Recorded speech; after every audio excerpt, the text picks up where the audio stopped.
the Apostle Paul said it's in very much weakness that I come before you.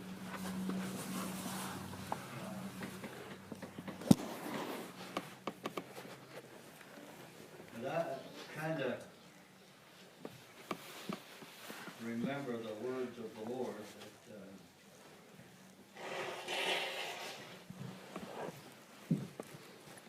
where He told us to love one another. And I truly love this family. And I have a deep hurt. So I remember when this all took place, how this family hurt.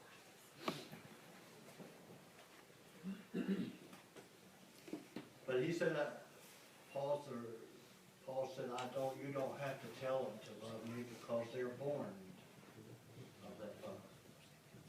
So if you're born again, and I know a lot of people don't understand being born again,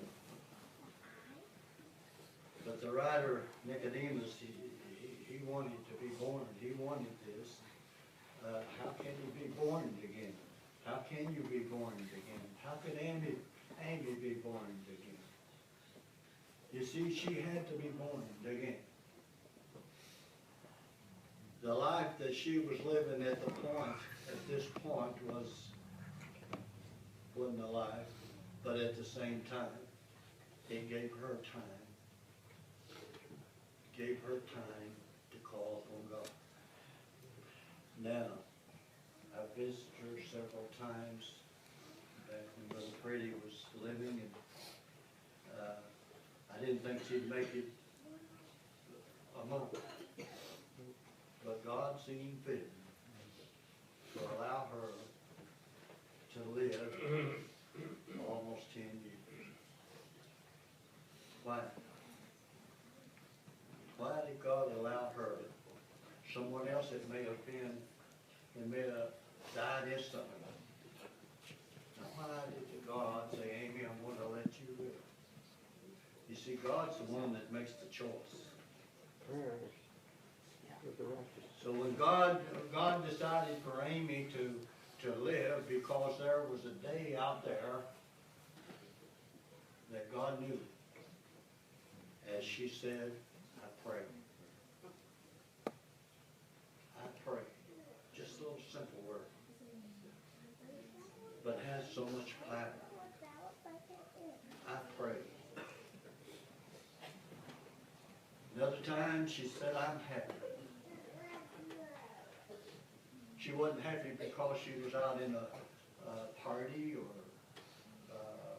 making in an amusement park or riding. She wasn't happy for all those things.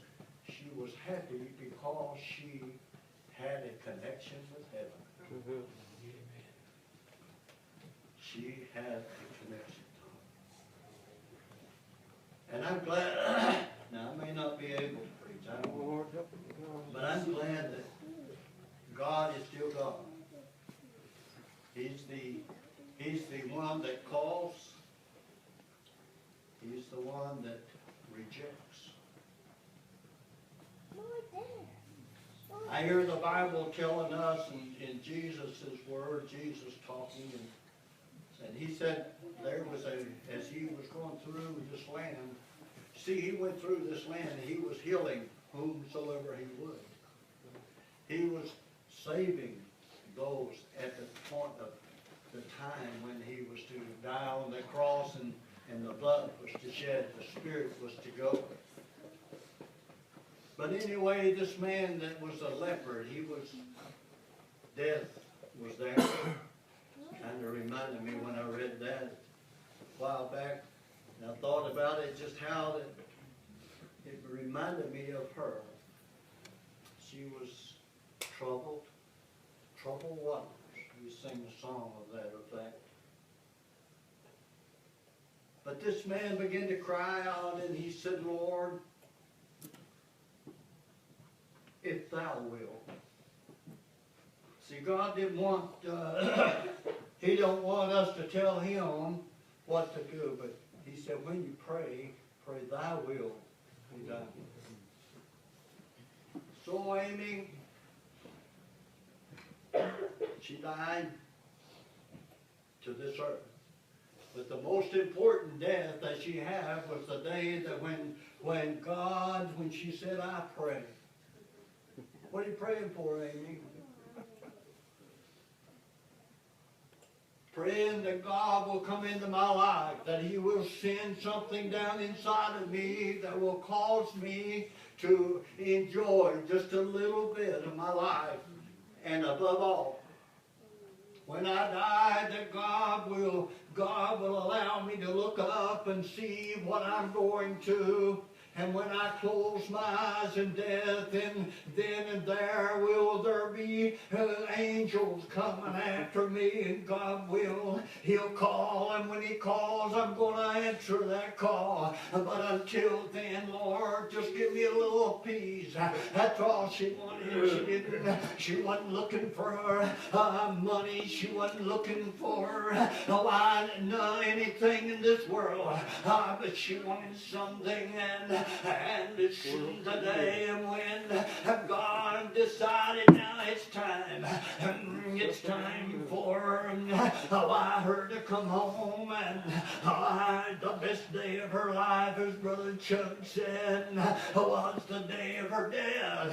And it's the day, and ain't you glad that everyone that is born of God, why they're born of one specific thing. And oh, brother, what a word it is, and that has so many meanings. Why this today, why this family loved, why Amy with a love that they inherited through their family. Oh, but there's a love that came down from heaven and allowed us to love one another.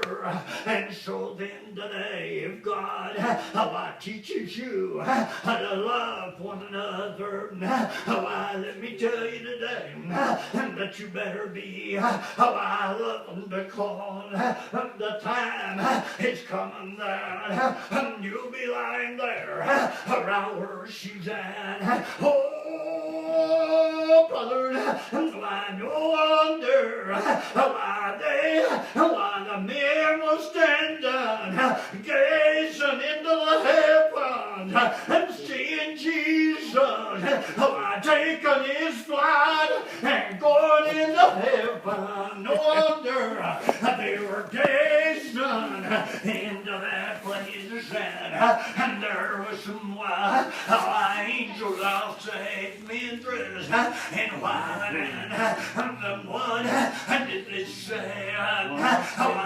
oh, you men of Galilee, why stand you gazing into the heavens? Why the same Jesus, and you see, why going up, he's coming back again. Yeah. And the same mother, and the same daughter, I better get it right.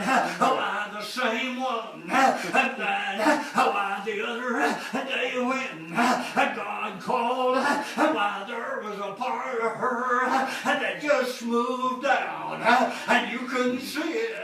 You might have been there, and you might have felt it. Why, but let me tell you today, oh, brother, if you could have seen her then, you would have been rejoicing that God let her go home and have peace.